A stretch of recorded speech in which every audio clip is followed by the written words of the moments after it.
স্বামী স্ত্রী যদি এক পথের না হয় সে সংসারে কিন্তু কষ্ট খুব। একজন উত্তরে একজন দক্ষিণে কি হবে? যেমন আমি বলছি, কোন বাড়িতে দেখবেন স্ত্রী হরিনাম শুনতে ভালোবাসে, স্বামী সন্ধে হলেই তাস পিটতে ভালোবাসে। আবার কোন ফ্যামিলিতে দেখবেন স্বামী হরিনাম শুনতে ভালোবাসে, স্ত্রী বিকেল বেলায় রুটি করে আগে থেকে হটপটে রেখে দেবে, সন্ধে হলেই সিরিয়াল দেখতে হবে।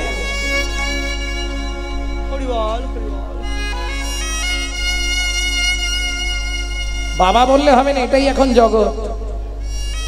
হ্যাঁ গো, কি দুজন এক পথের প্রতীক হলে, কারণ নারী জাতির তো দ্বিধাগতি, জানেন তো, সামঞ্জস্য অসামঞ্জস্য। সামঞ্জস্য নারী কাকে বলে? স্বামীর আয় 10,000, ও 10,000-এই সংসার চালাবে যত কষ্টই হোক। বুঝে নেওয়া গেল? অসামঞ্জস্য নারী, স্বামীর আয় 10,000, ওর খরচা মাসে 25,000, তাহলে 15,000 আসবে কোথা থেকে? ওই তো বন্ধন লোন আছে, গ্রুপ লোন, গ্রুপ লোন। আরে নিয়ে এনে না, চাইতে এলে মাঠে গিয়ে বসে থাকতো। এ অসামঞ্জস্য নারী। ঘরে ঢুকতে গেলে মাথার চাল ঠেকে যাবে, ক্রিম লাগে 6,000 টাকা। এ অসামঞ্জস্য নারী। বুঝে নেওয়া গেল? কারণ নারী হচ্ছে ত্রিধা গতি। ত্রিধা গতিটা কি? প্রথম হয় বিয়ে যখন হয়ে এসেছিল, ফার্স্ট নেম কি হয়েছিল? ওদের বাড়ি নতুন বউ এসেছে। কিছুদিন পরে পাড়ায় আলোচনা হবে, অমুকের স্ত্রীটা ভালো, তাহলে প্রথম নাম হয় বউ, দ্বিতীয় নাম হয় স্ত্রী, তৃতীয়টা জীবনেও আর হয় সহধর্মিনী। খুঁজে আজ অব্দি পাইনি। কি প্রেম সে বলো চৈতন্য মহাপ্রভু কি জয়। স্বামী স্ত্রী সুখের সংসার। ছোট্ট মাধব 4 বছরের, খুব দুঃখ। সেদিন ছিল দ্বাদশী তিথি। ও মায়েরা, যারা একাদশী করে তারা নিশ্চয়ই জানবে দ্বাদশীতে পালন করতে হবে। একাদশী করিয়া যে বা পালন নাহি করে, নিশ্চয় জানিবা সেবা নরকে পড়ি মরে। একাদশী করলে পরের দিন সকালে পালন করতে হবে, পালনের সময় দেয়া থাকে। যারা একাদশী করে আর যারা আটাদশী করে তাদের কথা বাদ দিয়ে, সবাই একাদশী করে না, কিছু মানুষ আছে আটাদশী করে। তোমাদের এদিকে হয় কিনা জানিনি, আমাদের ওদিকে হয়। লুচি, আলুর দম, তারপরে বেগুন ভাজা করে গুছিয়ে গিলবে, নাম কিনা বলবে একাদশী করেছি। মহাপ্রভুর আদেশ ছিল নির্জলা। রায় রামানন্দ বললে প্রভু মরে যাব। মহাপ্রভু বললেন তাহলে জল জ্বালা করো, ফল আর জল। অগ্নি পক্ষ দ্রব্য নিষিদ্ধ, হরি ভক্তি বিলাস। আমরা সেইভাবে করব, গুছিয়ে গিলবো। কদিন আগে পাণ্ডবা নির্জলা একাদশী গেল তো, কে করেছো হাত তোলো তো দেখি। বাহ, আর কিচ্ছু করতে হবে না। মঙ্গলচণ্ডী, বড় বাবা, ছোট বাবা, মেজ বাবা, সন্তোষীমা যা আছে, আর কোনো ব্রত করার দরকার নেই। একদম পারফেক্ট। সকল ব্রতে শ্রেষ্ঠ ব্রত একাদশী বিধিয়তে। আচ্ছা, একাদশী কি করতেই হবে? কিন্তু ব্রাহ্মণরা যে বলে সধবাদের একা একা একাদশী করতে নেই, স্বামী স্ত্রী মিলে করতে হয়, এটা কি সত্যি? যে বলে সে গণ্ড মূর্খ, জীবনে স্বাস্থ্য পড়ে না। হরিভক্তি বিলাস বলা আছে 7 থেকে 70 যে কেউ একা একা একাদশী করতে পারবে।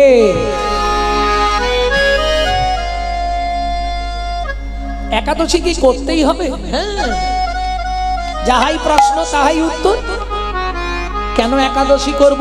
তুমি একাই দোষী, একাই দোষী, একাই দোষী, একাই দোষী। তোমার দোষের ভাগ কেউ নেবে না। দোষের ভাগ নেবে? বাবাকে পুরানো হয়ে গেলে আগে ভাগ হবে, তারপর শ্রাদ্ধ হবে। কি তোর কাছে সিন্ধুকের চাবি বার কর, আগে দেখবে, সেই মতো শ্রাদ্ধে খরচা করবে। বিচিত্র সংসারের চরিত্র দেখিয়া প্রাণে লাগে বড় ভয়। কাল সাপের মুখে ভেকের নাচুনি, কখন কি জানি কি হয়। ভাবুন কথাগুলো, একটু ভাবুন। যখনই সময় পাবেন শুধু গুনগুন গুনগুন করে কৃষ্ণ নাম করে যায়। কৃষ্ণ নামং জগৎ বন্ধু জগৎ দ্বিজং গুণং পরা, কৃষ্ণ নামং বিশ্বধারং জগতাং পাপং হরা। একমাত্র নামে মুক্তি। এত জোর দিয়ে বলি কেন জানেন?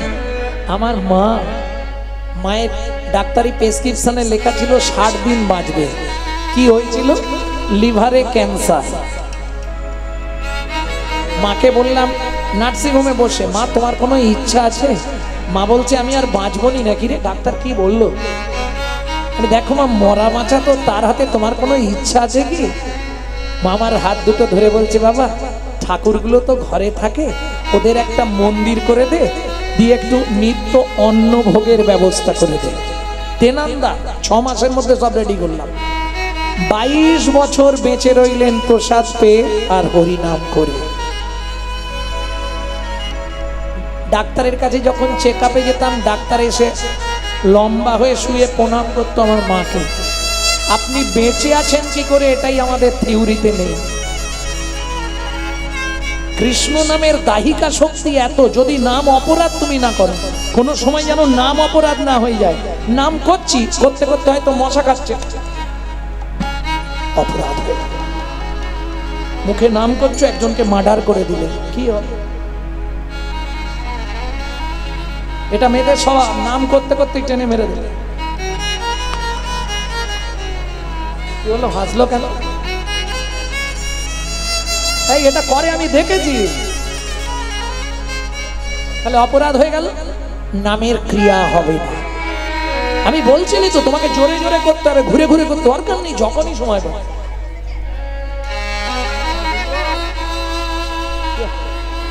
গুনগুন করে হরিনাম করবে। চলুন, দ্বাদশীর তিথির দিন সনাতন দাস বলছি, পদ্মা তুমি এক কাজ করো, তুমি ভাতের জলটা বসাও, আমি এই সামনের 5 ঘর শুধু ভিক্ষে করে নিয়ে চলে আসছি। কর্তালটা নিয়েছে, ভিক্ষার ঝোলাটা নিয়েছে, কারণ আকাশ যা ঝেঁকে আসছে, কখন বৃষ্টি এসে যায়। এই 5 ঘর শুধু একটু যাবো আর আসবো। ভজ শ্রী কৃষ্ণ চৈতন্য প্রভু নিত্যানন্দ, হরে কৃষ্ণ হরে রাম শ্রী রাধা গোবিন্দ। ভজ শ্রীকৃষ্ণ চৈতন্য প্রভু নিত্যানন্দ, হরে কৃষ্ণ হরে রাম শ্রী রাধে গোবিন্দ। ভজ শ্রীকৃষ্ণ চৈতন্য প্রভু নিত্যানন্দ, হরে কৃষ্ণ হরে রাম শ্রী রাধা গোবিন্দ। ভজ শ্রীকৃষ্ণ চৈতন্য প্রভু নিত্যানন্দ, হরে কৃষ্ণ হরে রাম শ্রী রাধে গোবিন্দ। শ্রীকৃষ্ণ চৈতন্য আমাকে দিতে হবে না, ওর কমিটির বাবারা যাবে, ওদের হাতে দিয়ে দেবে, রেখে শ্রী দেবে। রাধা গোবিন্দ। দিলে গানটা ডিস্টার্ব হয়ে যাবে। এখন ওঠোনি বাবা, এই কমিটি যে হোক একজন যাও তো সবার কাছে। কৃষ্ণ চৈতন্য ওই সে বাবা কোথায় গেল? কলিযুগে শ্রীকৃষ্ণ চৈতন্য অবতার, হয় কলিযুগে শ্রীকৃষ্ণ চৈতন্য অবতার, হয় খেলিবার প্রবন্ধে কইল খোল কঠোরতা, হয় খেলিবার প্রবন্ধে কইল খোল করতা, কয়ে গড়াগড়ি জান প্রভু নিজ সংকীর্তনে, হয় গড়াগড়ি জান প্রভু নিজ সংকীর্তনে, ঘরে ঘরে হরিনাম বিলায় সর্বজনে, হয় ঘরে ঘরে ঘুরি নাম বিলায় সর্বজনে, উচ্চ ঈশ্বরে কাঁদে প্রভু জীবের লাগিয়া, উচ্চ ঈশ্বরে কাঁদে প্রভু জীবের লাগিয়া, ঈশ্বরে কাঁদে প্রভু জীবের লাগিয়া।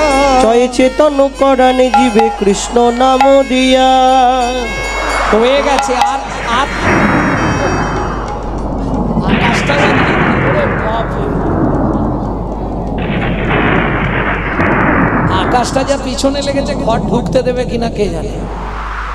ওই 2 ঘর করে নিতে পারলেই 5 ঘর হয়ে যাবে।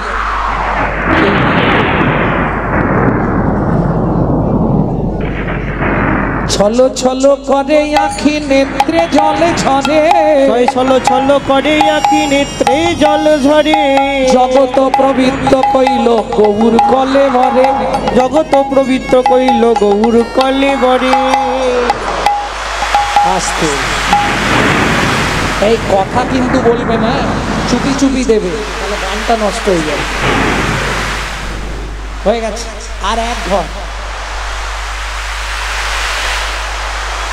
কোন রকম ভিক্ষেটা করেছে শ্রীকৃষ্ণ চৈতন্য মহাপ্রভু নিত্যানন্দ, শ্রীকৃষ্ণ চৈতন্য মহাপ্রভু নিত্যানন্দ, অদ্বৈত গদাধর আদি ভক্তবৃন্দ। অদ্বৈত গদাধর আদি ভক্তবৃন্দ।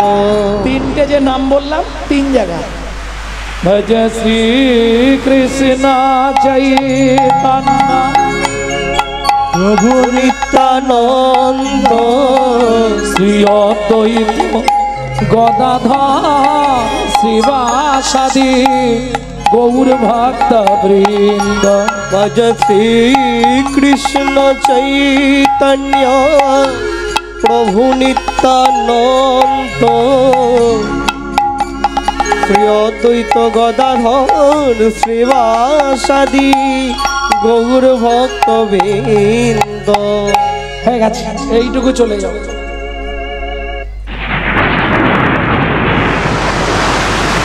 ওই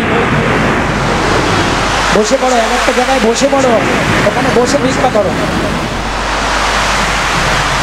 ওই ভিক্ষার পুণ্যিটা বুকে ধরে নিয়ে ছুটতে শুরু করেছে, আর যেতে যেতেই মাঝ রাস্তায় একবারে মাথায় পড়ে গেল বজ্রাঘাত। দাউ দাউ করে শরীরটা জ্বলে গেল। বাঁচাও বাঁচাও বাঁচাও! ওরে ভাই, ওই দেখ সনাতনের গায়ে আগুন লেগে গেল, মাথায় বজ্রাঘাত পড়ে গেছে রে। যা পুড়ে গেল রে, পুড়ে গেল, যা। যা, এই ভিক্ষা করে নিয়ে গেল বেচারি। যা। ধীরে ধীরে বৃষ্টি থামলো, পাড়ার লোকেরা চললেন পদ্মাবতীর কাছে খবর দিতে। পদ্মামা, কি হয়েছে জ্যাঠামশাই? ও একটু ভিক্ষায় গেছে, এক্ষুনি এসে যাবে, বসুন, বৃষ্টি থেমেছে, এবার এসে যাবে। পদ্মামা, উনানে হাঁড়িতে কি বসিয়েছো? জ্যাঠামশাই, ওতে জল ফুটছে। ওই বলে গেল জলটা ফোটাও, আমি চাল নিয়ে আসছি। ওটা নাবিয়ে দাও। কেন জ্যাঠামশাই, কিছু হয়েছে? আগে নাবিয়ে দাও বলছি। ছুটে গিয়ে পদ্মাবতী হাঁড়িটা নাবিয়ে দিলেন। কি হয়েছে জ্যাঠামশাই বলুন না, চুপ কেন সবাই? কিছু বিপদ হয়েছে আমার স্বামী। আজ দ্বাদশী তিথি পদ্মা, ভিক্ষা করে সনাতন ফিরতে ফিরতে মাঝ রাস্তায় মাথায় বজ্রাঘাত পড়ে মারা গেছে। উদ্ধশ্বাস ছুটলেন পদ্মাবতী, ছুটতে ছুটতে গিয়ে স্বামীর ওপর আছাড় খেয়ে পড়ল। ও গো স্বামী গো,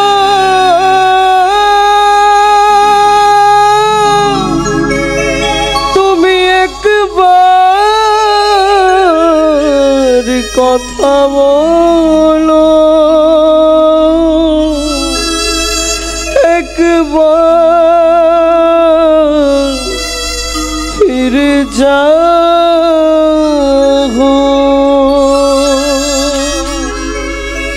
জানি না কি এমন পুরা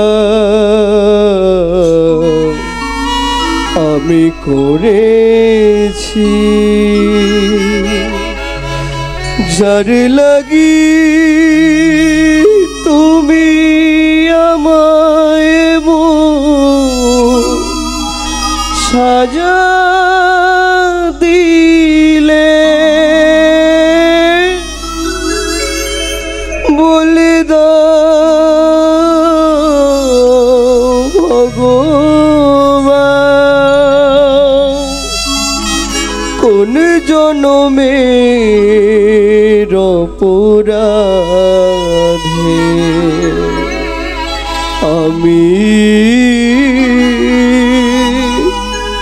স্বামী হারা হলাম। এই কি কি তোমার উপহার প্রভু, এই কি তোমার বিচার। সুখের লাগিয়া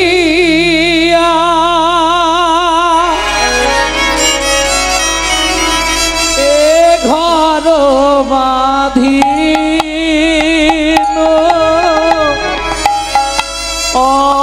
অনলে পুড়িয়া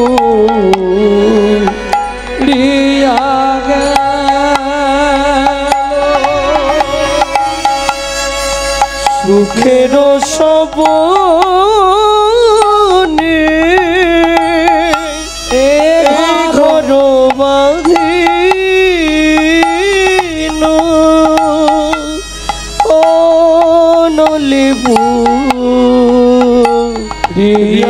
গেল। লক্ষ্মী চাহিতে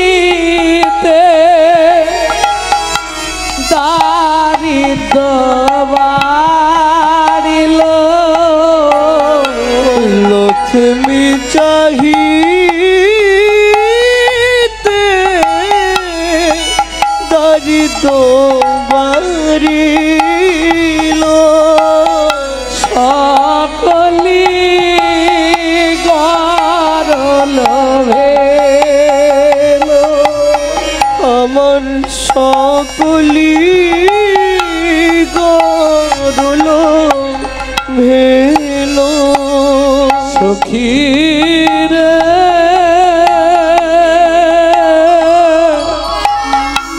কি মন করমের লেখি, সখীরে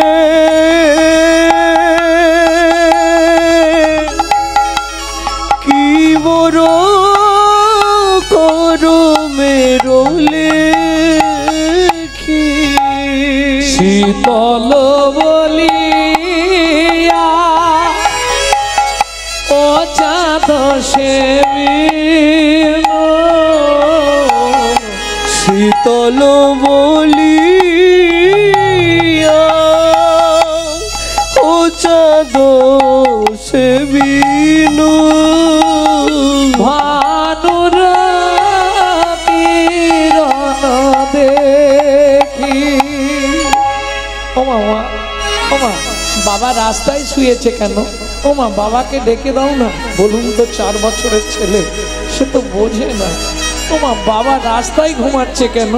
বাবাকে ডেকে তুলে নিয়ে চলো না খোকা, বাবা আর কোনোদিন উঠবে না। পাড়ার লোকজন মিলে শ্মশানে নিয়ে গিয়ে অন্ত্যেষ্টি ক্রিয়া শেষ করে ফিরে এলেন বাড়িতে। 4 বছরের ছেলে বাবার মুখে আগুন দিচ্ছে, কিন্তু পাড়া প্রতিবেশীরা সাহায্য করে না হয় ঘাট সাধ্যটা মিটল। বাবা চলে যাওয়া মানে সংসারটা চালাবে কে? মা ছেলেটাকে চাবি দিয়ে লোকের বাড়ি কাজ করতে যায়। সন্ধেবেলা কাজ থেকে ফিরে তখনকার দিনের মাইনে হচ্ছে 2টো করে হাতে গড়া আটার রুটি। একটা মান জল দিয়ে ভিজিয়ে ছেলেকে খাওয়ায়, আর একটা নিজে খায়। তাও ভগবানের সহ্য হলো না গো। আঁচল পেতে দাঁড়ায় বাবুর বাড়ির কাজ, হাতে তো দেবে না, ছুঁড়ে দেয়। রুচিটা আঁচলে না পড়ে নিচে পড়ে গেল, ব্যাস কারো সর্বনাশ, কারো পৌষ মাস। কুকুর রুটি 2টো নিয়ে চলে গেল। মা খাচ্ছে আর বলছে, কুকুরে জানি তোর খিদে পেয়েছে, কিন্তু তুই নিয়ে চলে গেলি, আমি ঘরে যাব কি করে? সারাদিন ছেলেটা কিছু খেতে পায় না। কাজ করে 2টো রুটি নিয়ে গেলে একটা জল দিয়ে ভিজিয়ে খাওয়াবো। চাবিটা খুললেই ছুটে আসবে, মা খাবার এনেছো মা? দাও না মা, একটু কিছু খেতে দাও না মা। বলুন তো মায়েরা, মা হয়ে যদি একটা মাত্র ছেলেকে 2টো পেট ভরে খেতে দিতে না পারি, আমার মনে হয় মাতৃত্বের জীবনের থেকে বড় যন্ত্রণা আর কিছু হতে পারে না।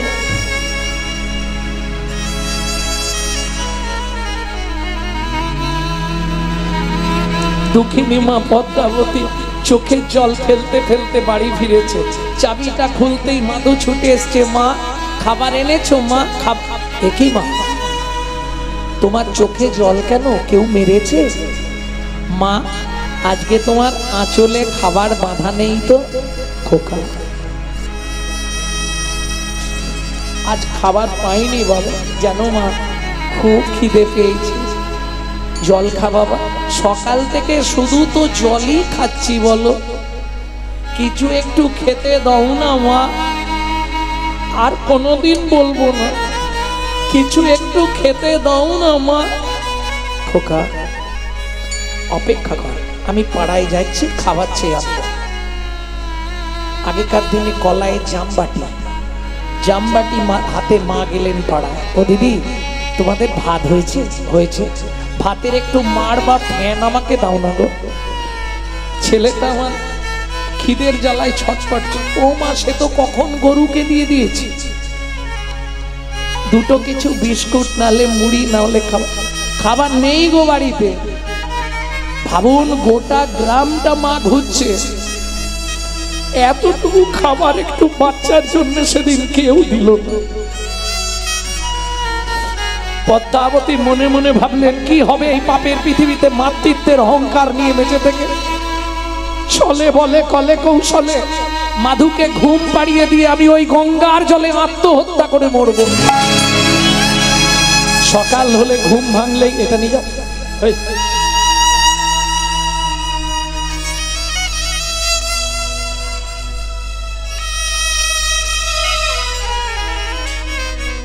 সকাল হলেই ঘুম ভাঙলে ছেলেটা আবার বলবে, মা দুটো খেতে দাও।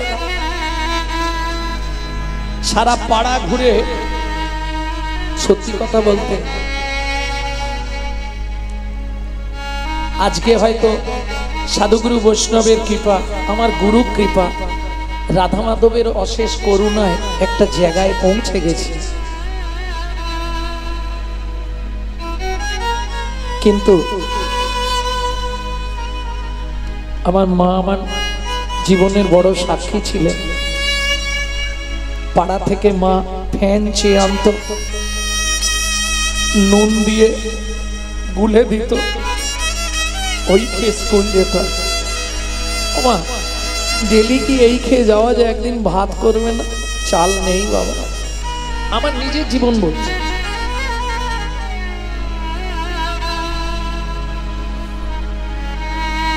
না খেতে পাওয়ার যে কি কষ্ট আমি অন্তত নিজে শিরায় শিরায় অনুভব করেছিলাম।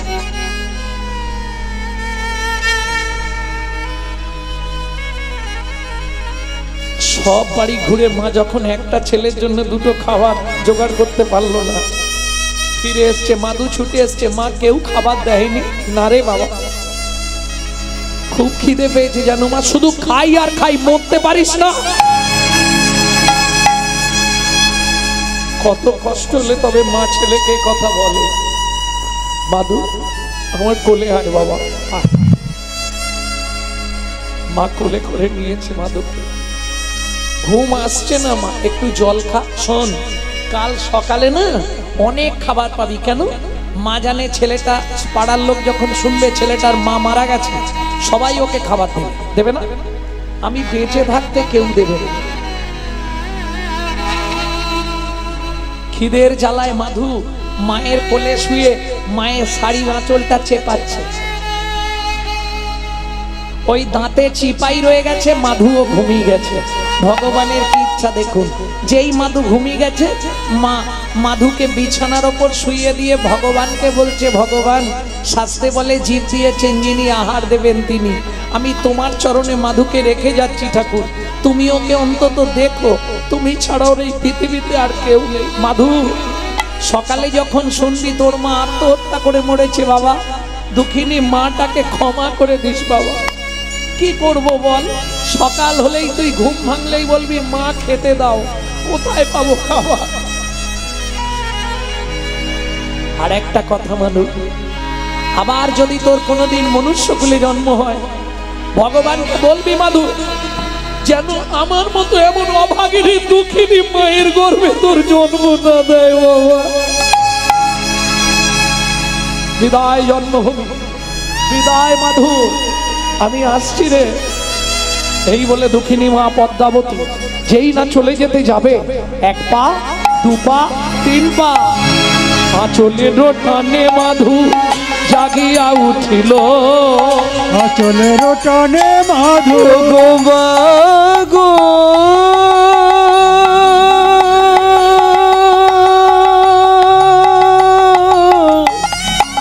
যেও না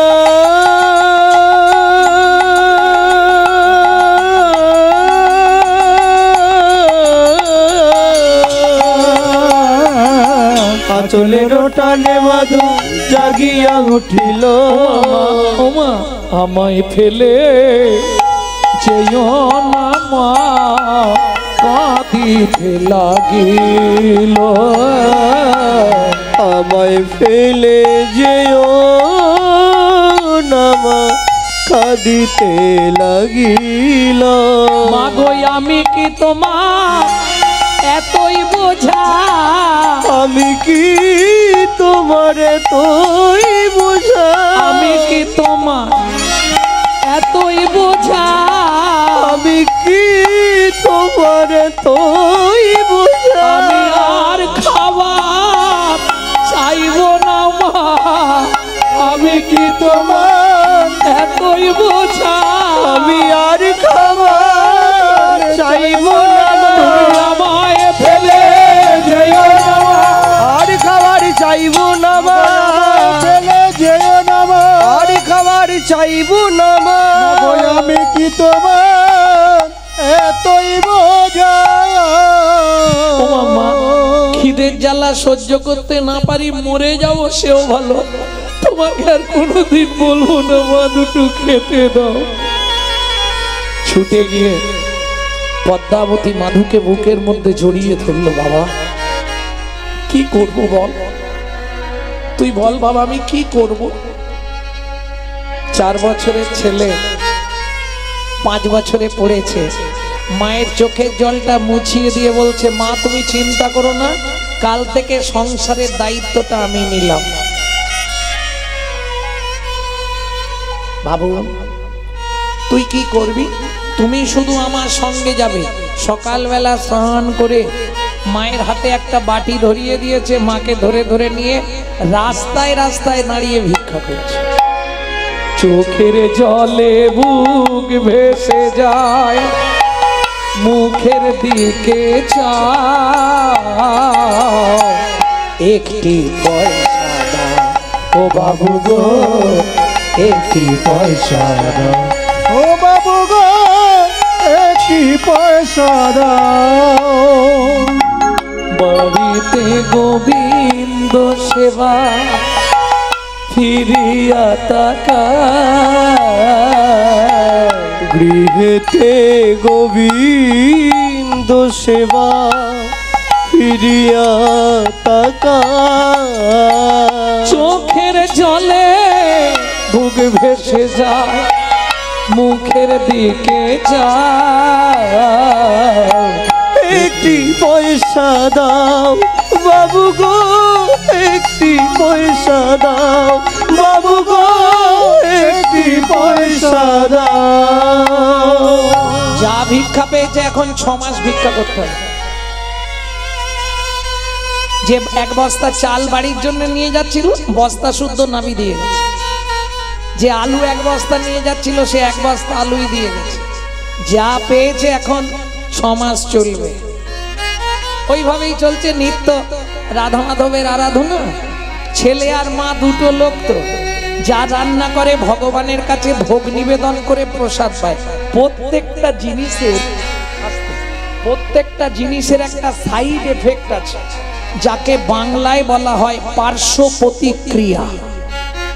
যেমন কিছু মনে করবেন না বাবা, যারা খুব ছোটবেলা থেকে স্মোক করে, মানে বোঝেন তো, মানে বিড়ি টিড়ি খায়, ওদের বুড়ো বয়সে গিয়ে একটা নিদেনের কাশি শুরু হয়, যাবার কাশি।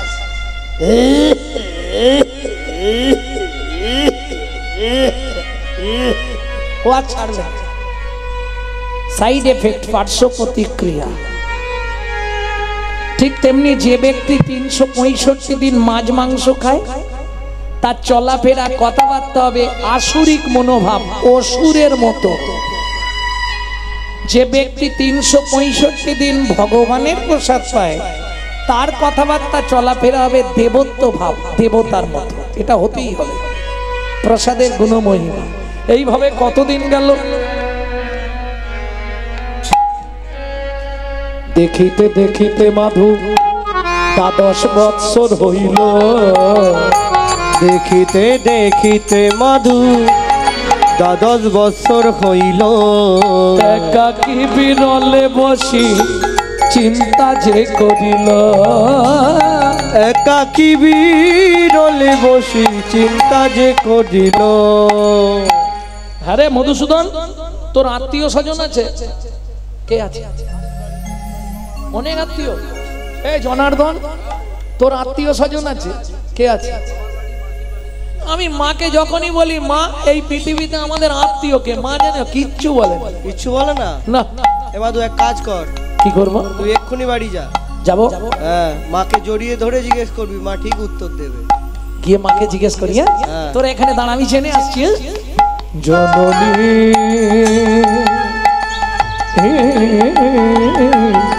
বলো মা, ও মা, কি হয়েছে রে মাধু? সত্যি কথা বলবে মা। কে ভাই আমি, কে ভাই আমার একান্ত আপন।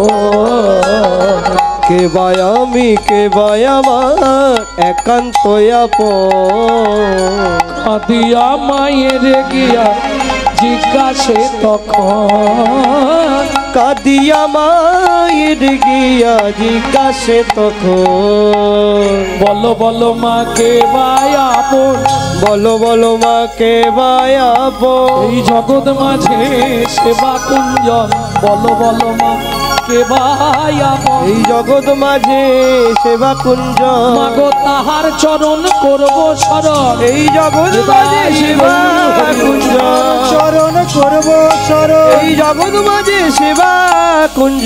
বলো বলো মা কে ভাই আপন।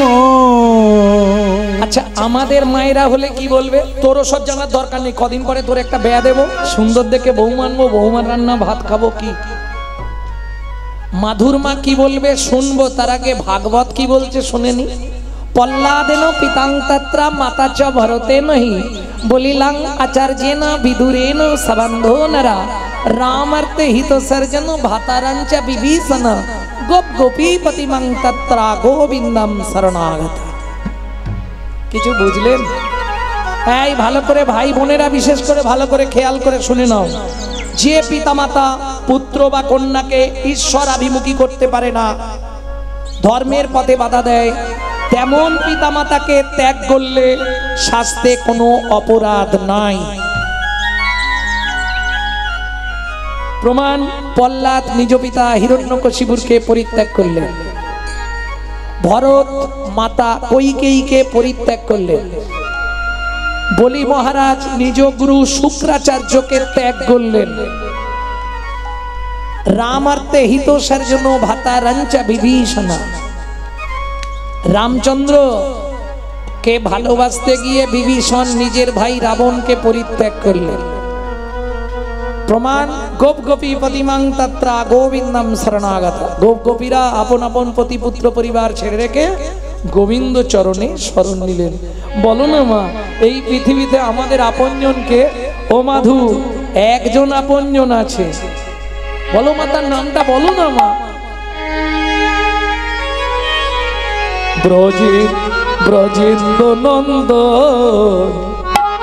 কৃষ্ণ স্বয়ং ভগবান। ব্রজেন্দ্র নন্দ কৃষ্ণ স্বয়ং ভগবান। কৃষ্ণ আরাধ বৃন্দাবন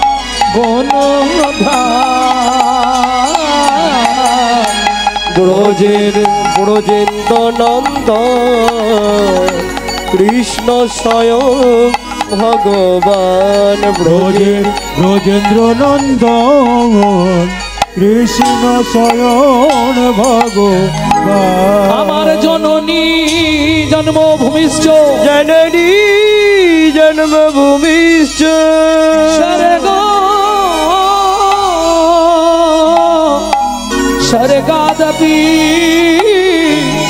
গরীয়সি স্বর্গাদপি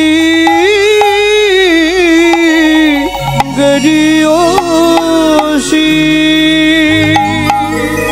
ও মাধু, কোথায় যাবি? আমি আসছি মা।